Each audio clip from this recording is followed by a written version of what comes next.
Bibliophiles. Right, well, I'm just going to read whatever you wrote, which is probably not controversial at all. So let's dive in. Welcome to Bibliophiles, where we read books so you don't have to, because we're men and we're in charge. Instantly failed to be not controversial. Damn it, Mac. I'm Evan Cannell, an in-charge man who forces himself on the world, even ruining lives in the process. I'm joined by Kyle Dunshee. Evan, you have children. No, I am God. And Mikhail and Rowe. You're making fair points. I like them. Well, if you're confused and slightly worried, that's because we read Wuthering Heights, a book about a man who's a total piece of shit. For a good reason, but is still a massive piece of shit, and it's confusing and scary. Is it a good reason? Let's actually take a step back and unpack. Yes, it's a good reason. To be a piece of garbage person your whole entire life? No, for somebody to treat you like a piece of garbage person and then you become that because somebody treated you that way, that's fair. That happens. Yes. Boy, oh boy. I can't wait to dive into this one. We are talking about The Wuthering Heights by Margot Robbie. Just kidding. Emily Bronte, but gonna be Margot Robbie. She's gonna play Emily Bronte? No, she plays Catherine. Then why...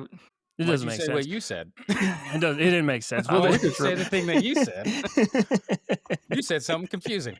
Yeah, well, it's a confusing book. A stormy gothic tale of love, obsession, and revenge set on the wild Yorkshire moors. It's a world where passion turns poisonous, where haunting emotions echo louder than the wind outside the windows of the heights. Bronte's only novel is equal parts romance and nightmare, a story of souls who can't let go even beyond death. There we go. Crazy that it's her only book. The Bronte sisters wrote a lot of books. My understanding is Emily was not a healthy individual in body or mind. Really? Yeah, I think she was like very, very, I don't know if you would call it anorexic at the time, but I'm worried about those girls. They used to be a woman and now you're a skeleton. I guess a skeleton can be a woman. There are lady skeletons. I'm positive about that one, actually. Who picked this one? This was Mac, technically. Yeah. Yes. Mac always chooses the love stories. He loves a romance. Here's the thing. We get in those sci-fi bubbles. We get trapped in a weird sci-fi bubble. Mm-hmm. Because we love sci-fi. I love sci-fi. We all have very similar taste. But when it's just three guys having the same taste, it's kind of like we gotta branch out. We gotta expand our minds. We don't want to be trapped in a silo. I think the only time I chose a sci-fi was on accident. So I choose sci-fi at every possible opportunity. Every damn time. Let's think about this. Kyle, The Stranger, Tiger, Sirens is the accident. That was the accident. Golden Spruce, beautiful Stranger in the Woods. What other books have you chosen? I think there's been a few that we've all mutually agreed on. There's been one or two of those. What? Oh, okay. 7 Confederacy Dunces. I chose, Yep. Dunces. The Crossing. Oh, The Crossing. Cormac. Something Wicked This Way Comes. Okay, so... Okay, is that a sci-fi? We're approaching fair share. That's close. I feel I think looking fair. at it, that means that I'm coming in last. On number of books? Oh, and Remarkably Black Creatures. That was Evan. That was me. Oh, okay. Because it was a book about an animal, you assumed it was me? Yes. I mean, fair assumption, though. So, Mac, you could have picked any non-sci-fi.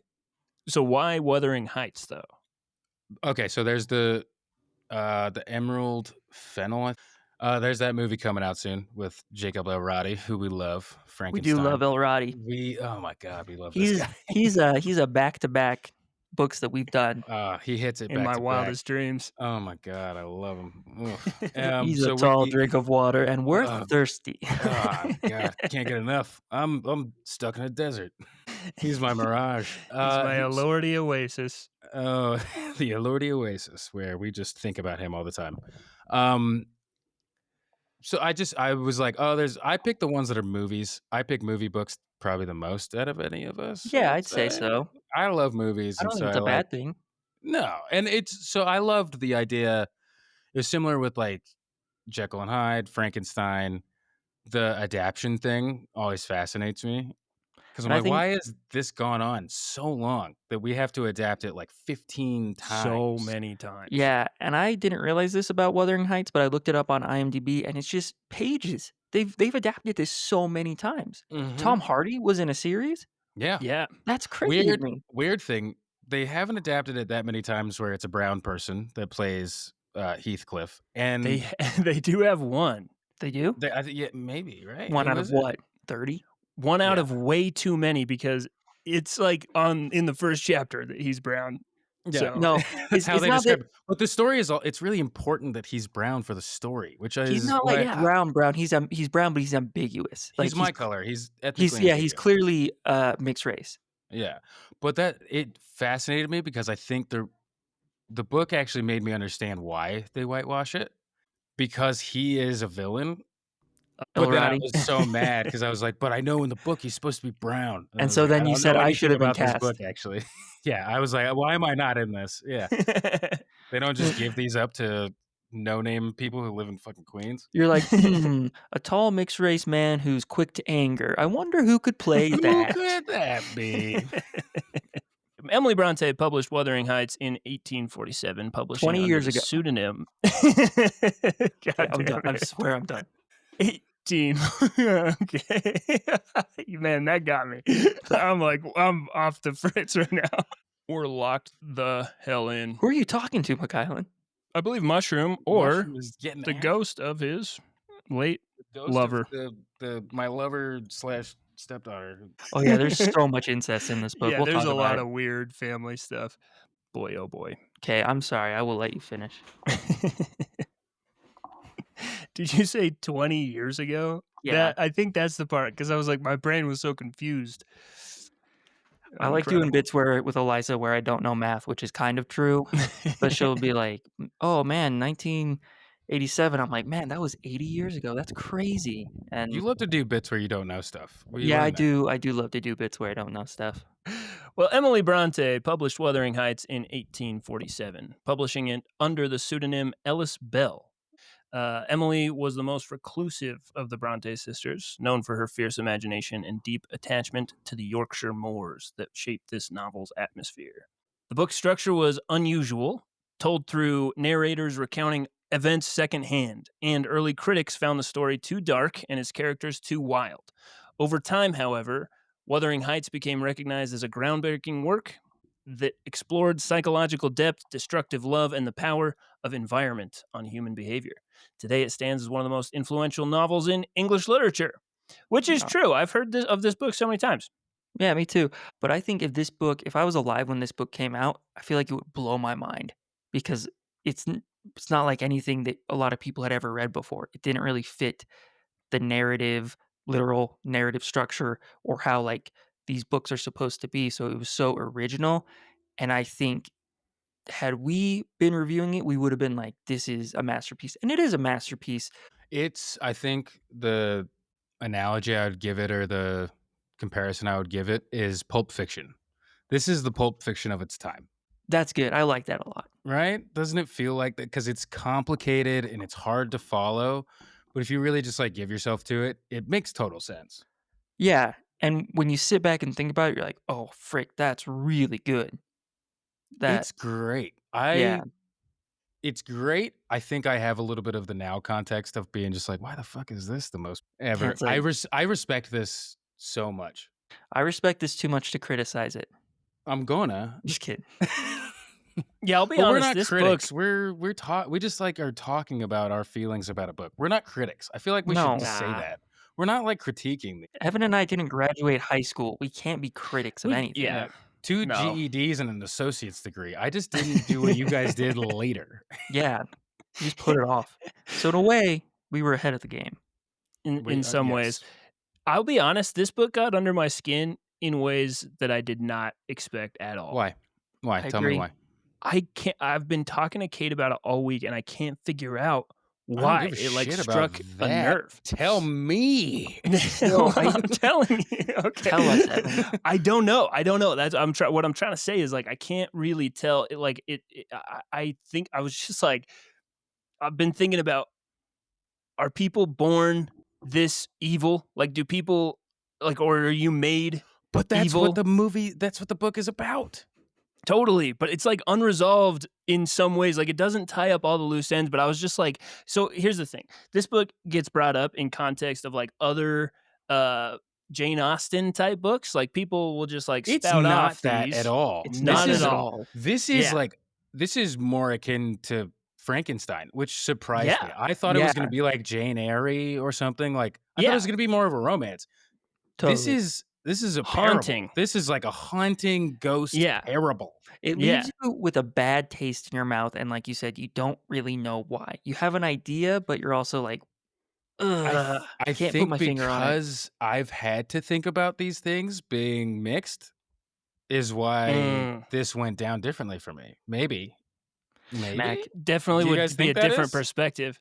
Yeah, because that's the other thing is I was like, people treat him like shit, but I'm like, why though? Like, is it just his I- skin? Because it also does seem like he's doing things that people are like they talk about his expression, his dark eyes, and his Yeah. perpetual scowl, and like people they just don't like him. And so I'm I like, took is it- it just as yeah. flat as like a racism thing? I don't think know. it's. I That's took it part more of of what I took it as. yeah, I think it's there's a race element, but I think there's also a huge class element. This guy has both going against him, and at a time when like the British high class didn't wanted nothing to do with the factory workers and stuff, to have someone brought in from that world into this high class world, it's just going to clash. And then if he looks different, it's just going to make it so much worse. So And people are so they're so bad to each other in this, and so it's like, yeah, I just went in thinking this is going to be like Pride and Prejudice or Jane Eyre, or like, you know, they get like lumped in together. I've heard of Wuthering Heights my whole life and just thought of like, you know, ball gowns and big houses, and it's like, no, this is a nightmare. It's like crazy. Wuthering Yeah. Heights is a horrible place to live, and people do terrible things to each other, but at the end I was like, why does it feel like somehow hauntingly beautiful? I think I was confused by how by the end I was like, that's a beautiful story, and I'm like, is it though? Like, everybody's just a piece of shit the whole Yeah. time. See, this is like what Bridgerton should have been. You know what I mean? There you Like go. this is the actual, because that's what the story is. It's like this class thing where like in Bridgerton they just, I mean, whatever. pull his out the name whole is. time. There's what? Did you not see the first season? It's all about pulling out. I actually didn't. I just know that it was a mixed race guy that was the lead. But It had nothing to do with the fact he was mixed race. It was the fact that he kept pulling out. that would be it. Yeah, well, Were they mad? What now I gotta watch Bridgerton. What's happening? Because he was so mad at his dad, he didn't want to sire any heir for him. So he's like, I'm going to Oh. have all the sex I want, but I'm going to pull out. But what an odd form of rebellion. Yeah, I'm gonna pull out every time. That's such a weird. that's the whole first season, guys. Yeah, I that would didn't be know the what 3. Bridgerton was about is what I'm getting out of this. I thought it was just like a sexy cad. It is sexy, Yeah. but he's pulling out the whole time.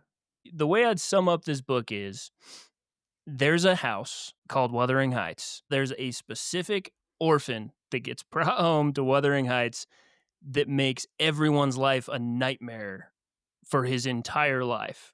And he's really infatuated with the daughter at Wuthering Heights. It's the tale of two houses, you could say, because there's also Thrushcross Grange, and the way that like his malice infects all the way to that other home and like gets entangled.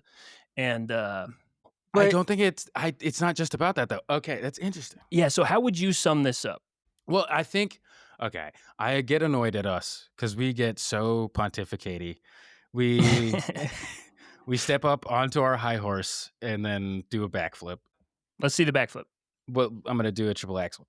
So, but no, I think it's about like a good deed that goes punished. You know what I mean? Like it is like this guy saves this orphan from this horrible life and does not make his life better. And like he is punished. Like there's no win. There's nothing good that comes from that punishment. And I think that that's kind of, we always talk about these seeds of these ideas of like free will and like things stacking on top of each other and leading to things.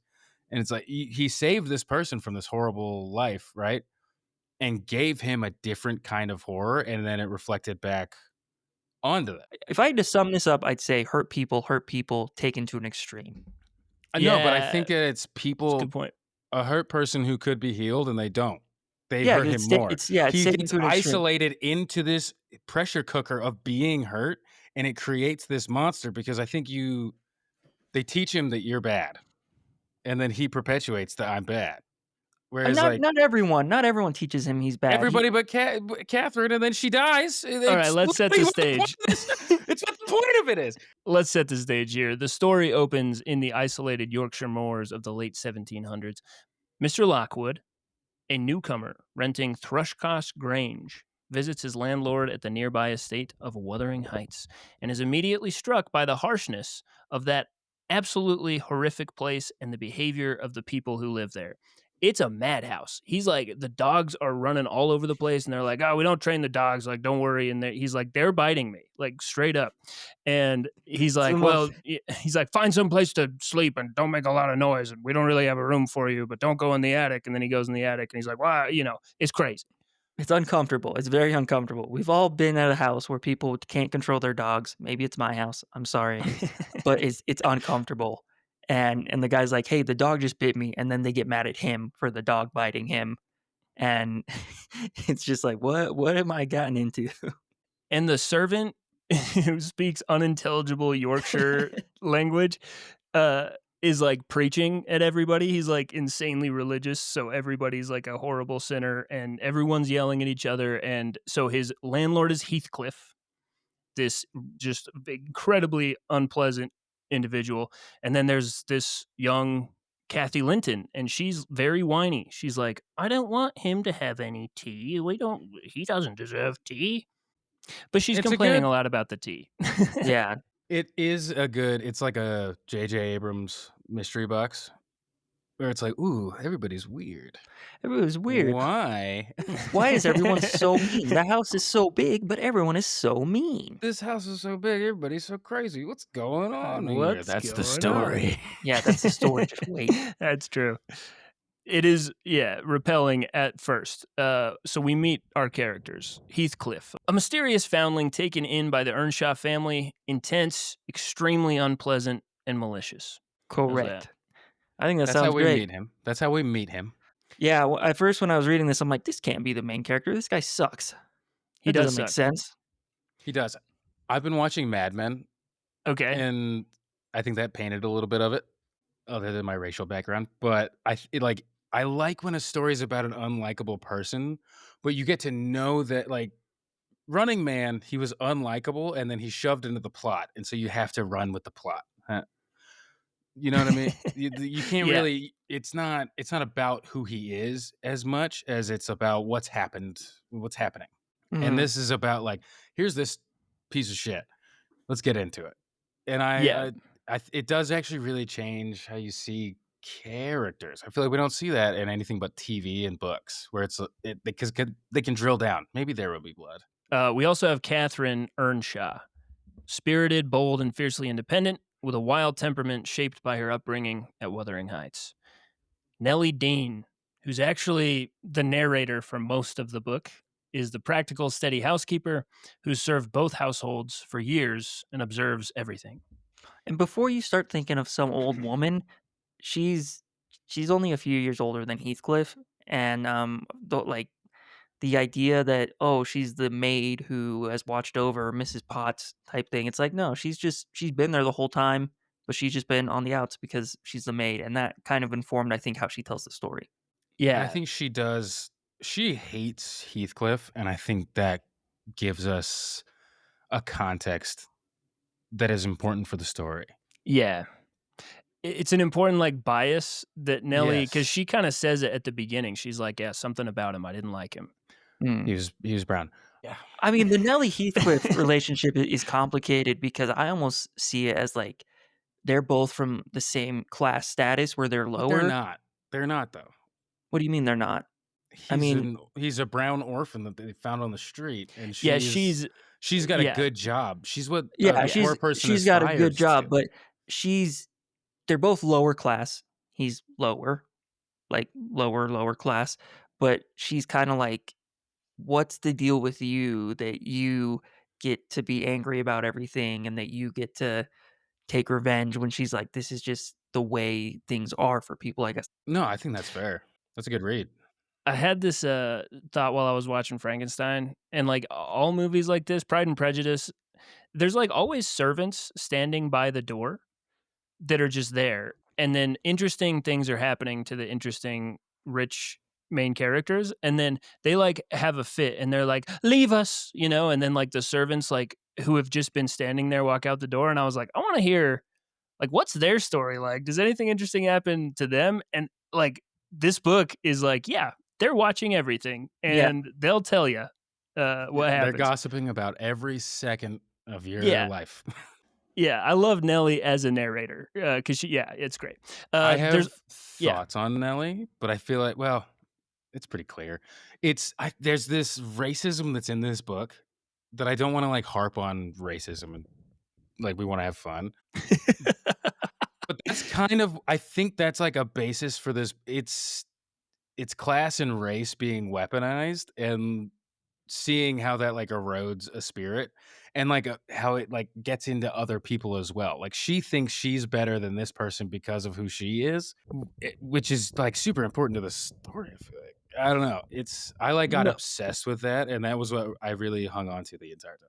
No matter what, when he gets there, everybody's like, "You are not like us," and like the Lord of the house, Mr. Earnshaw, loved him. And he was the favorite, and that no one could handle that. Yeah, that's another reason I thought they just absolutely hated him, especially Earnshaw's son, biological son, is because he just brings this kid home and he's like, "You're my favorite now."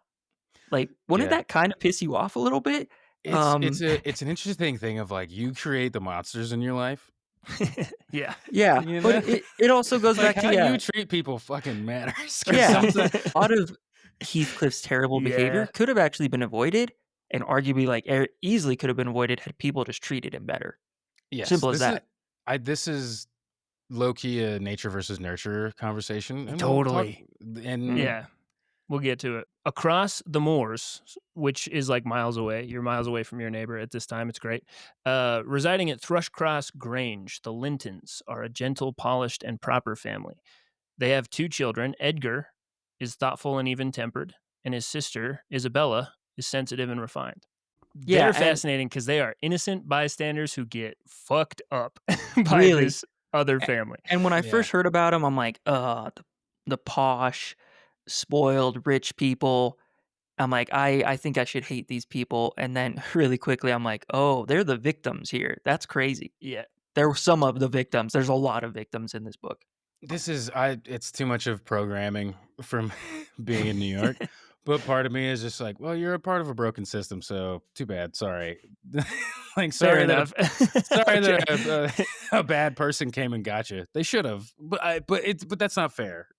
No, it is. Like, this is why I love this book. It's so like such an interesting it's so ahead of its time. Like Emily was definitely thinking about all of this stuff where it's like they look like victims, but are they victims? And like, who's the real victim? And like, man, it answers. Yeah.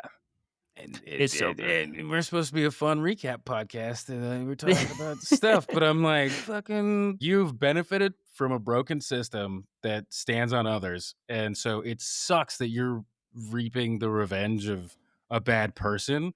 But it's also complicated. Like, regardless of the human being should not be treated poorly.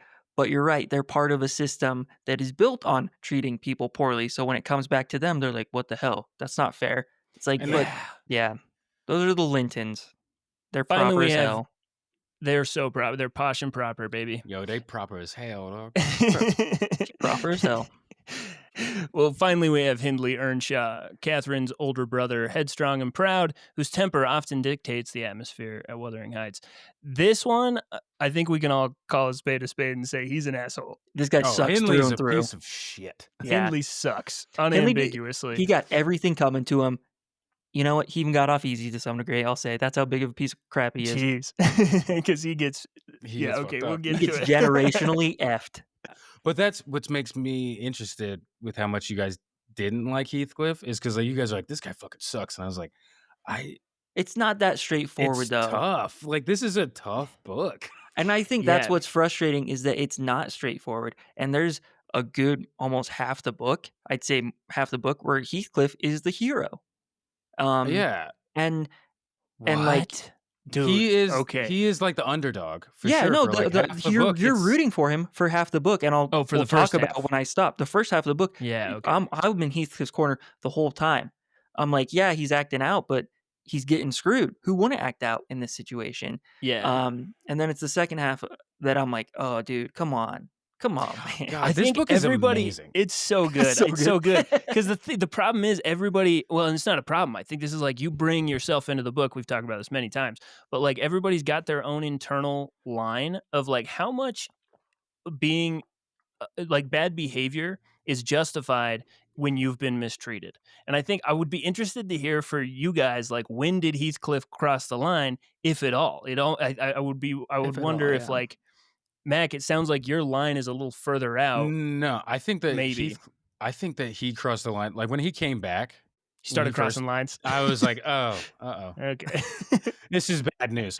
It's that thing of like you've been treated so poorly, you like hurt people. You got hurt by people, so you started to hurt them, which is the wrong move. Like if somebody Yeah. spit, it's like I hate that the Bible got like nailed some stuff where it's like turn the other cheek, dog. No, the Bible got a lot Yeah. of things right. You guys don't want to admit that, but you guys don't want to admit the Bible's 100% correct. You'll also rot in hell. Rotten hell, you said. me and Ozzy Me, Osbourne, Elvis, and we're gonna be having a time. David Bowie and Prince Oh. and Prince is not in hell. Let's be honest. Prince is in heaven. Prince He's is- right.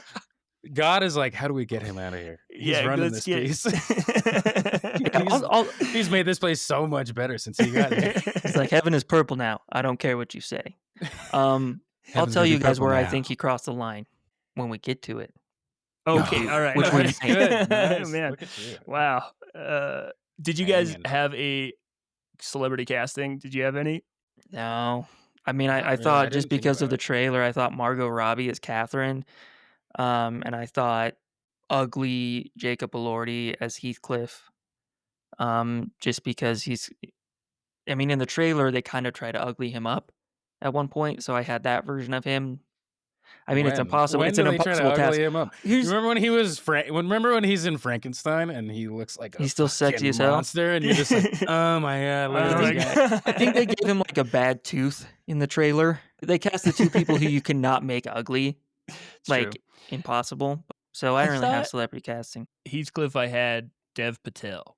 That's amazing. That's a awesome. really good I thought he read. would be. good. Gosh dang it. I'm taking that one. F That you, one's- Hollywood. that one's That's perfect. missed opportunity. It was that right would have been there. so good. Oh my god, he Well, would be so there you good. go. Him or Riz Ahmed. Because it's Riz the- Ahmed would be so Ah. good.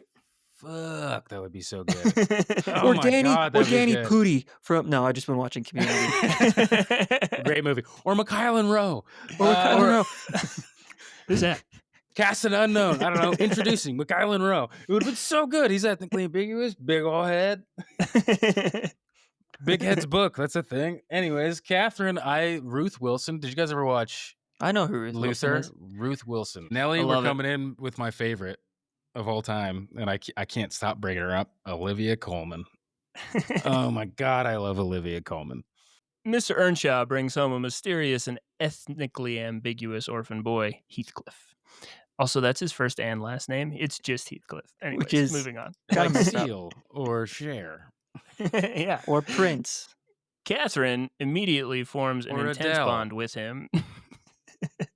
That one came Adele. late, but I think it Yeah. was important. I Mhm. love me some Adele. She's great. Someone like you. Him. And Yeah. Mr. Earnshaw is the only one in the household who consistently shows Heathcliff kindness. Everyone else, especially Hindley, resents the newcomer from the beginning, treating him with open hostility that isolates him within the family. It's not just that. He doesn't just hate Heathcliff. He actively, physically abuses Heathcliff every chance he gets. Yeah. So that's a huge bummer. Yeah. Fucking bummer, dude. Bummer. Man, at some points in this book, it's like, oh, bummer. damn. You're like, oh, is it gonna be cool? Nah, it's a bummer. Bummer, But bro. Catherine, she's like a rowdy little girl because she was born in the family, right? She doesn't have the whole like from somewhere else thing that No. Heathcliff has, but they are cut from the same cloth. They're just Yeah. kindred spirits running around causing mayhem. I think Yeah. there's a thing of in like all these older books, and I think it's based in how gross society was. Every time somebody meets somebody who's not kind of directly related to them, they're like, "Oh, thank God, I fucking love you." But then they still end up banging their cousin anyway. Yeah. But it's like the further away, they're like, "Oh, nice." Like a cousin, they're like, "Oh, thanks, sweet Jesus, get over here." Well, Catherine and Heathcliff grow up inseparable, roaming the moors and defying rules. Should we talk about moors for a second? They're a big Yeah. part of this. It's like a field. It's just a big Yeah, field. it's just a big ass field with some fog on it. Yeah. It's like a foggy ass It's a field with foggy-ass some field. And everyone Full of in- fucking fake dogs. Hey, guess what, Sherlock? It's a fake dog. Yeah. You just got Basker bitched. Basker bitching. We're Basker bitches. Brought to you by John Voight. What's good? Brought to you by John Voight. John Voight. If you hates get Mom close Donnie. enough to see the spots, I'm John Voight. I'm John Voight. If you get close enough to see the spots, run away because it might be a brown person. Jeez, John Voight. There's something John Voight would say. That is IRL. something John Voight would say. Exactly. Wish to Come bring on, it back to man, the book. Be cool. Be cool. Well, Heathcliff's disposition becomes cool. increasingly intense, brooding, and fiercely loyal only to Catherine, quietly absorbing every slight and retreating into himself. I have a question. Meanwhile, I'm sorry. please. So while Heathcliff is growing up, it seems like Mr. Earnshaw brings him back and then just kind of bounces out of it. He's not very involved in his life at all, is the impression I got. He dies pretty early. Oh, Yeah, that's the he's other. dead. Okay. I think he dies like when they're children, and then we watch them grow. So, oh, yeah. And then they bond over Doesn't he that die that super grief. young when they're super young? He dies, yeah, and Hindley's out of the house by that point, but then he comes back and assumes like he's now the Command lord of of the the house. Yeah. But even before then, Hindley was like abusing Heathcliff and treating Heathcliff poorly at every opportunity he had. So it seemed to me like Earnshaw wasn't that involved. He clearly loved Heathcliff, but like he wasn't doing anything to stop the abuse, which was sad. Also, fascinating.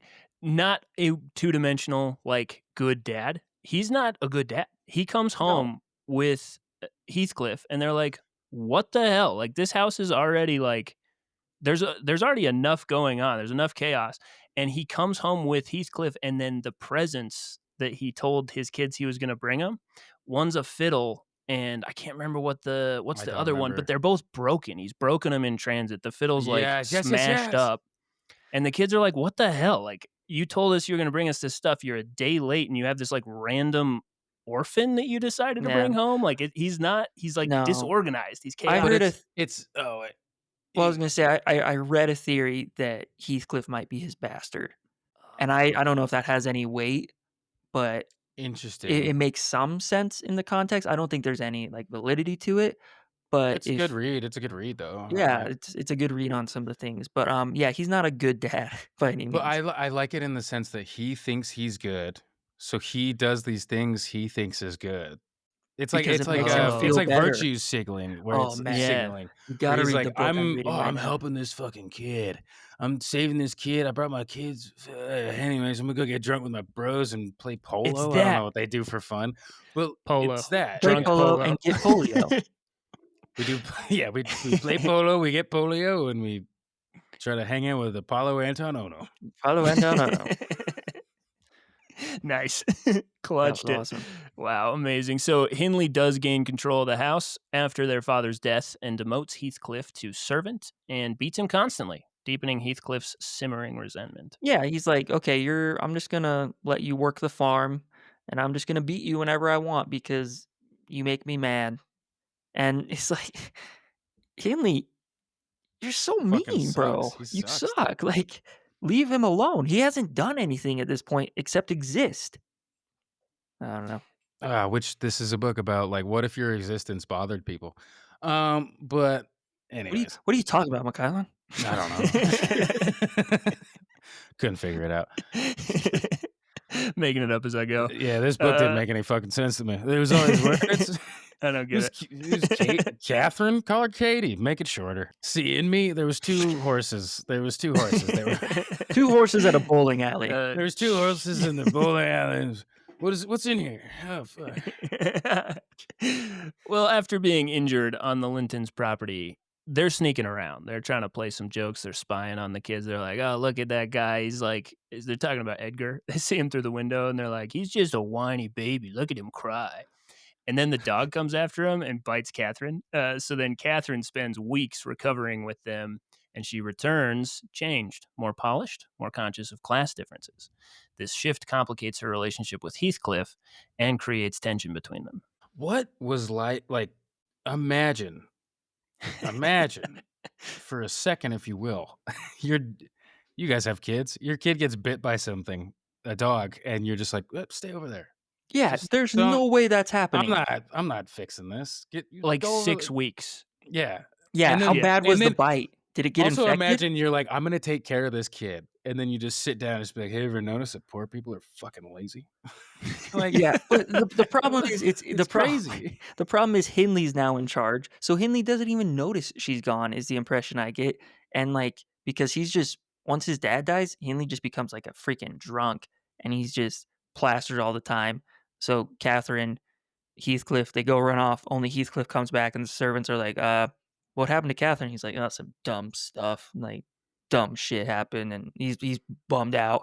And yeah, and then she just shows up 6 weeks later, a Also, refined. the servant that finds them because she's bit, and she's like, run, and then he sees the other servant, and he's just like, get out of here, brown kid! What the hell are you Yeah, and doing well, over here? Heathcliff Yeah, they is just like, kick him out. Danger.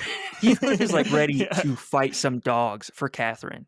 Like he's like, Yeah, and bring then out a grown other adult dogs. man comes up to a child, is like, get the fuck out of here, you little loser. Yeah, and Yeah. Heathcliff was probably about to fight that guy too. He's like, I'm gonna do whatever I can to like keep Catherine safe until he's like physically thrown off the property and can't come back. It's It's rough, dude. It's rough. I feel like this is a like trope or not trope, like a motif that I've been paying attention to is just like how much what you look like matters, like when it shouldn't, you know? And well, Like and the Frankenstein, I was thinking about Yeah. like Frankenstein, he like it's because of how he looks. Everything on the inside, he's like a beautiful Jacob Elordi man. he's just a And big baby, but he's he's just a big, ugly, nice- so they get rid of him. but And also the just- opposite story of that, you guys have seen Under the Skin, right? With Scarlett Scarlett Johansson. Johansson. Yeah, she's a hot monster who kills boys. That's the anti-Frankenstein is she's out there. She's also like learning the world because she's an alien, but she's beautiful and she gets the opposite treatment where it's like now Interesting. she's getting mistreated, but it's because she's too hot. And I'm like, I don't know. It's something I'm paying attention to because the servant he does exactly that. He runs up and he's like, get out of here. You know, I'm like, that sucks. it's crazy how the things we make up and are so adamant about that it's like even race But I aside. think some of these are not made up. No, but no, I'm saying like we as humans make up that like are objectively just not real, that because someone comes from a different class, they're less than you, or because someone is a certain Yes. color, they're less than you. And we just hold so firm to that. So like as soon as this servant sees Heathcliff, whether it's because of how he looks or just because he knows he's from a different class, he's like, absolutely not. And there's no way he's breaking from that mold because that's Yeah. what we've all been programmed to do. Well, it's the manosphere shit where it's good. It's solid logic. It makes total sense. Where it's like we evolved to like the way certain things look, and we don't like things that are different. And then class came in and was just like, all right, so how do we weaponize these bad boys? Yeah, but it just like it goes so deep to like, and it's like we're just Yeah. imagining things. It's just It's- made it's up. crazy, It's just yeah. completely made up. And this book is a great example of just like somebody being like, fuck, things seem like they're made up, but like, they she suck. was ahead of her time. She I'm was- just She telling really you. was. Yeah. She was ahead of her time, but she's a part of her time because the fact that we think that he's a villain at the end, I'm like, but I think that's good. But do you? I'm I feel like very- she Do you, leaves though? it an That's the open annoying question. The thing. last But it's- paragraph and of that's the the- book. Yeah, oh god, It's so good. We love this book. fuck, dude, it's such a good book. Okay. It's such a good Oh, yeah, book. it's so good. So Catherine comes back and she's all proper and prim. Yeah. And Heathcliff, he could not be more upset about his new friend who was not playing in the mud and running around with him. Yes, exactly. It's that she's moved on, and he's like, will she still like me? And well, time passes, and Catherine and Edgar Linton are getting real close, and she decides to accept Edgar Linton's proposal, Which huge thing. despite admitting to Nellie that she believes that she and Heathcliff are soulmates. Which I think, does she tell? I can't remember. Does she tell Heathcliff this? Because I thought it was she. No, he's listening No. in. He's okay. eavesdropping. And Nellie can tell, she doesn't know that he's there, but as soon as she says, like, being with Heathcliff would be like below me, is essentially what she says. And Nellie sees a shadow move. And then they don't see Heathcliff for 3 years. But Dude put on those Lamborghinis and just started. He's out. He But got out of there. But this is also, this is like, whenever people are like, this is a beautiful romance, half of that comes from this section and the way that Catherine talks about Heathcliff and how like our destinies are tied no matter what. Our souls are the same. They use all this beautiful prose to describe their love for each other, but it's also sad because she's like, but it can't be. But she's also like, this is my only person that will ever be. Heathcliff leaves right before she says all that beautiful romantic description of how she feels about it. It's the Romeo and Juliet thing, where Romeo and Juliet is just a tragedy, but we always see it as this beautiful love story. Like if you watch the trailer for the Baz Luhrmann one or any version of it, or even Great Gatsby, it's always like, ooh, look at it's a beautiful romance. Oh, they love each other. And it's a horrifying tragedy about how, like, you know what I mean? Like rom-coms, I'm just pontificating now. Rom-coms stole that thing where rom-coms are always like, oh, they should be together, but then there's an issue that breaks them apart. And the difference is old stories are like, and they won't get together and they die. Yeah, it's never going to happen. And they could love each other with a love that is stronger than anything you can imagine. But guess what? They don't get to be with each other because that's the way the world works. Sorry. Go poop in a bucket and wash your hands with lice water. I don't know. That's why I love that we've been reading these old books, because you just look at the world and you're just like, God, they hated being alive back then. Oh, man, it sucked. Like being alive back in the day, everybody's just like, fucking hell, this is terrible. It gives you so much perspective. It's like these people are flirting and making love to each other well before shampoo or showers are a thing for everyday life. Like, think about that. Yeah. They're just like, I don't know what that smell is, and I don't care. Like, they're breeding like rabbits, and they haven't showered in 2 months. And these are the rich, privileged people. Even the wealthy ones, Yeah. This is just a tangent. Do you think about, it's kind of like the idea of how houses get more modern, and so they have less like colors and stuff in them, and then you go into somebody's house that has a ton of wallpaper and shit, and you're just like, oh God, this is kitschy and overwhelming. And is it like, did we just lose our ability to respect like difference? It's the same thing with smell. Like back in the day, you just smelled so much that you kind of accepting of it. Whereas now we smell so little because everything's so controlled and sanitized that like when we smell something bad, we're like, ah.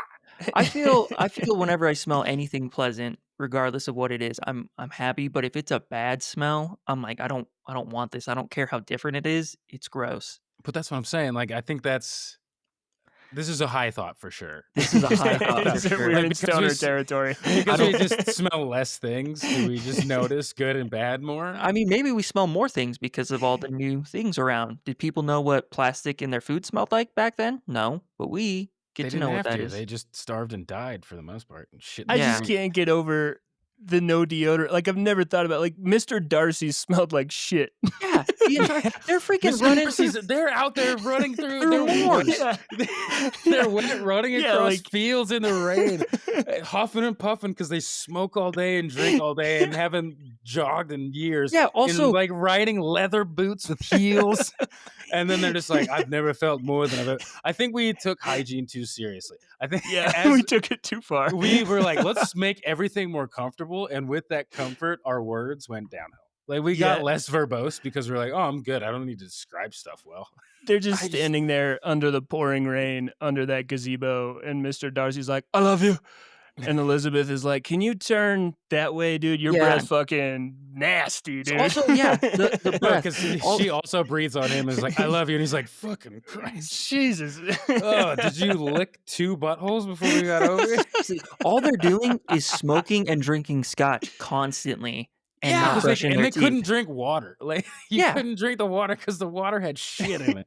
So they had to be drunk and sweaty so- and My disgusting. goodness. The What a idea time. of casting Margot Wow. Robbie or Jacob Elordi in this role is asinine because I'm like, people don't look like them back then. No one looked that way. Oh, dream casting: Philip Seymour Hoffman, Olivia Colman. Seriously, that's a lot more realistic. That would be a better movie. Oh, man. May he rest in peace. So she believes that marrying Edgar will elevate her status and that she'll still maintain her connection to Heathcliff. Which Joke's is on her, he's gone. So yeah, but like that's also this is where I'm like, Catherine, you're not that great of a person either. Like to be like, I can No. have both. But it's the oh my god, it's the evil, like, society is poisoning these people. Yeah, I mean, That's what, oh my god, this she's book being made me forced fucking. But is it though, It got dude? Yeah. so into my head. This book got so in my. Is it though? That's what the text is saying. Like it's like you have I these don't people naturally know. love each other, and then they get like pitted against each other. I do feel like Catherine owns responsibility for betrayal here. I do She feel owns a like ton. this is a turning point of the book. She's a really smart character that like understands what's happening. Like she learned. Like I feel like she like becomes wise to the situation, and is like, "This won't be good. I love him with my whole heart, but like this will ruin my life." Like she gets wise to the act, and that's the poisoning. Is like No, you're right. Like she's a lot more aware of what's going on, but at the same time, she's not thinking about. She's only thinking about her and Heathcliff, which is fine because when we've talked about in Twilight, when you love someone, you get in that tunnel and you can't think of anyone else. She's not thinking, how will this affect Edgar, the guy I'm gonna marry? How will this affect my future children? Marrying someone I don't love, but then also loving the guy who I hope is going to be around the whole time. Like, but you're right. That's what society did at the time. There's always some reason someone is doing something, and at some point, and I'm not going to draw a hard line in the sand for this because it's difficult. But like at some point, people need to take accountability, and no one does in this book. No one. That's not true. Okay. Catherine At does the a little end, bit. we get Catherine, No, you're right. We can't talk about it yet. Yeah, We can't talk about it because it does. It flips like jumping ahead. We're not going to spoil the details, but it flips this scenario on its head. Except the people behave differently, and it works out better because there's always going to be a reason. But when you love someone and they love you, and you've communicated that verbally or non-verbally, and then you cast them aside, bad shit happens. Like it doesn't matter. Yeah. That's why I think like Catherine has to own this. She cast them aside. Yeah, because there are people at this time, and we're going to see people who have similar decisions and make different choices. Yes. And so it's not as simple as, they were forced into this. It's like, no, people are in similar situations and they're still making good choices. And that's damning for some of these characters. Yes. it's a trope that I feel like we've lost touch with, but it's like such an important one of the like your choices and how awkward stuff is, and like trusting your Yeah. gut. I feel like the trusting your gut theme is gone a little bit, and it's Also, like there's just a whole lack of compassion in this book for like no one is nice to each other, especially in the early Yeah. parts. I mean, the two people who are nice to each other are Catherine and Heathcliff because they're so and in everybody love. makes them like them, and they follow in the fucking pattern of what people Yeah, put on them. but It's- everyone else is treating. I mean, Heathcliff is not treating the Lintons good.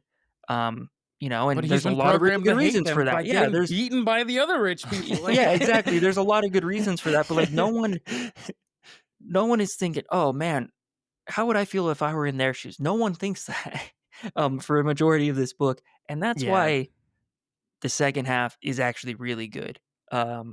Because like you said, we get a whole 180, Yeah. and it's like which we'll Mikhailin have to has get said, yeah. to next week. And so we'll wrap it up because this is a two-parter. We didn't say that up top, but if you followed us to this point and you're like, when are they going to get to like the middle? It's now, and it's now the end, and we'll see you next week. But we'll close it out here. After several years, 3 to be exact, Heathcliff returns unexpectedly, wealthy, composed, and carrying an unresolved fury that will ripple through both households.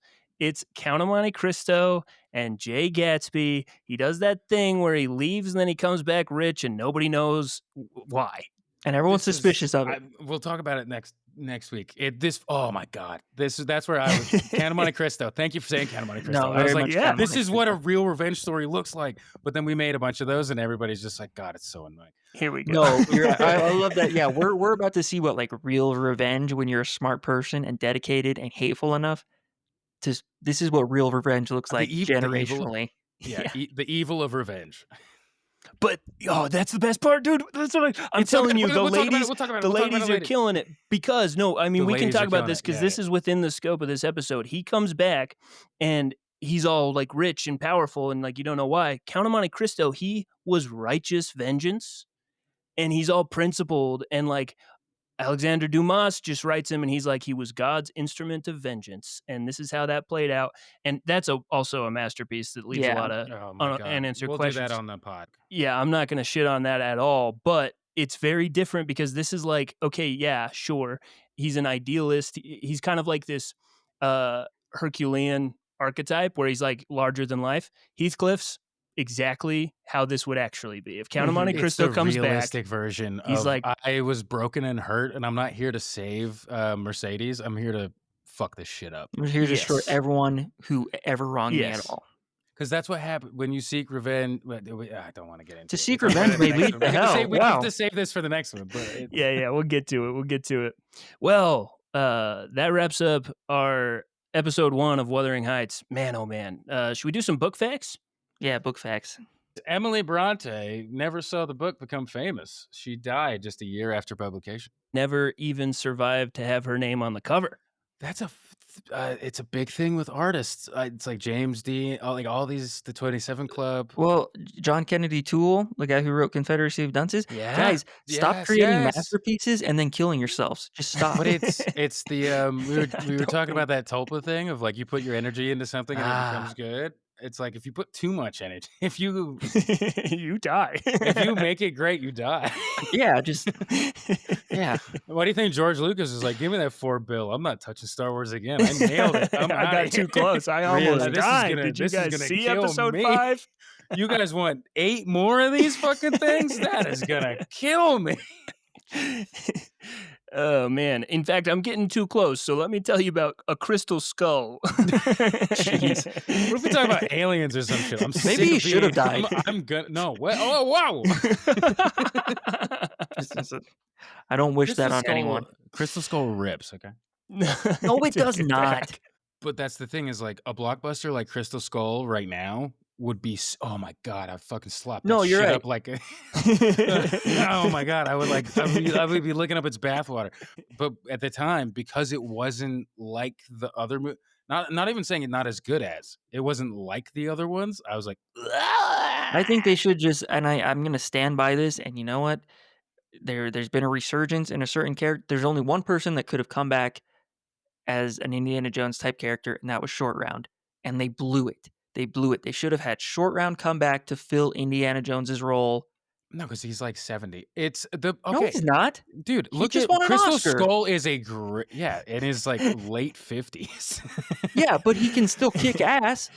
Hey, That's great, but I don't want to watch a movie. We got mad about watching a movie about an old Harrison Ford, and then we're like, let's cast another old guy. He's not that old. He's old. Did you guys, here's the crazy thing about the thing that we're talking about, is that this book was originally published alongside Agnes Grey by Anne Bronte under the collective title Poems by Currer Ellis and Action Bell. I saw that. That doesn't mean anything to me. I don't. Those are just names that are not Bronte. Charlotte and Anne and Emily. These are the Bronte sisters, right? Yeah, so Charlotte wrote Jane Eyre and then had this book republished under Emily Bronte's name. Yes. And also Joseph, the butler, who's like unintelligible because of the Yorkshire, the thick Yorkshire dialect. He's also a giant piece of shit. It was worse. Charlotte Bronte had to clean that up so that you could understand what he was saying. It was unintelligible. Yeah. She's So like, those are the only. you wrote this phonetically and it's unreadable. Yeah, it's crazy. I literally was like, the vibe of this is sort of that he's mad at somebody. So I'm gonna try and contextualize what he said by what the next person says. Yeah. He's like that Cajun guy in Waterboy, just like, He's and like everyone just that. like pretends like they know what he's saying. He's like a Boomhauer type. Yeah, He's like, what are you saying? Great. What are the Well, book facts? Those are the book facts. No, you We did didn't a say the couple- we one did a that's the most couple. interesting. Which is the about a Moors? lady walking in fucking, oh my God, with the nature. Yeah. No. Here, why don't you read that one? The Yorkshire moors. Let me take that again. The Yorkshire moors weren't just a backdrop. Emily walked them constantly and used them as the emotional landscape for the novel. They are arguably the most important character in this book. The moors are the most important character in this book.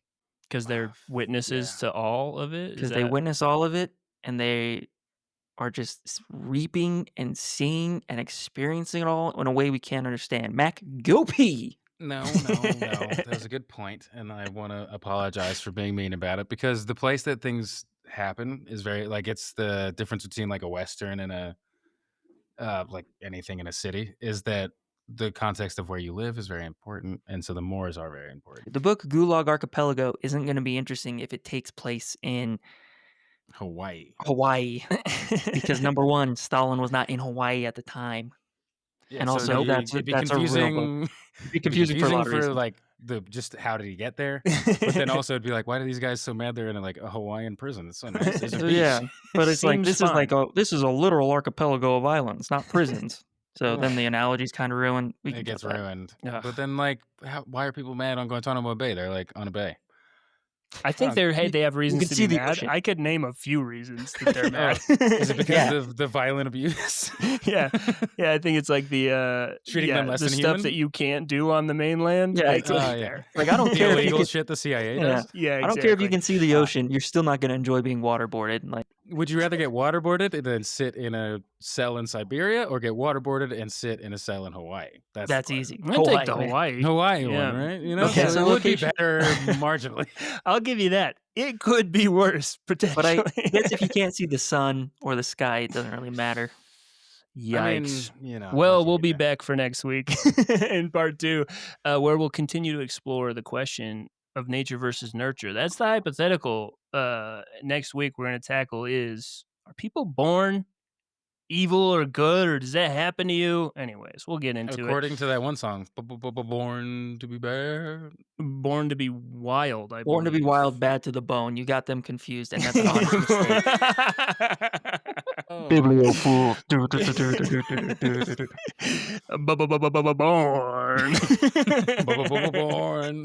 Born to be bad. Here's a fun fact about my wife that I didn't know. She knows every man. word to the song "Bad to the Bone," No Really? way. and That's I learned awesome. this when we were dating. And she just kept going with the lyrics, and I'm like, "What? No the way. hell?" We're That's going to incredible, dude. karaoke after this. Absolutely. What a weird All After song. right. this. Well, thank you to our fake sponsor. Who's to our fake be- sponsor? Born to be bad. wild. Thank you to Born to be Bad. It's a deodorant company. We talk Speed about the Stick, yeah. importance of Born to be Bad. Sponsored by Speed Stick. Speed Follow us stick. on Dip it in Spotify. your dick.